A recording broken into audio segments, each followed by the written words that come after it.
పిల్లలని మట్టిలో ఆడుకొనివ్వాలి. ఆడుకుంటే ఇన్ఫెక్షన్స్ అవి ఇవి అవుతాయని చెప్పేసి ఆడనీయకుండా ఇంట్లోనే ఎలక్ట్రానిక్ బొమ్మలు, రెడీమేడ్ బొమ్మలు అన్నీ తీసుకొచ్చి వాళ్ళు ముందేసి ఆటాడించడం జరుగుతుంది.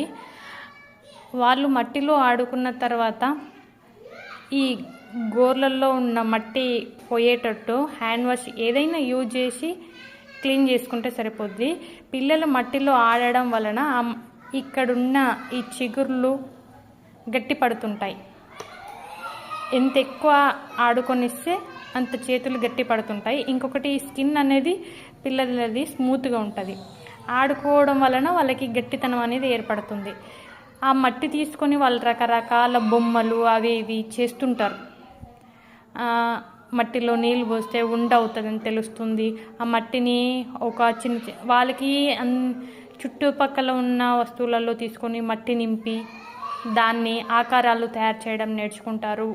మట్టితో కలిపి ఏ ఆకారాలు ఎట్లా చేస్తారో అట్లా ఆడుకోవడం వలన వాళ్ళకి సృజనాత్మకత అనేది పెరుగుతుంది. సో మట్టిలో ఆడనివ్వండి.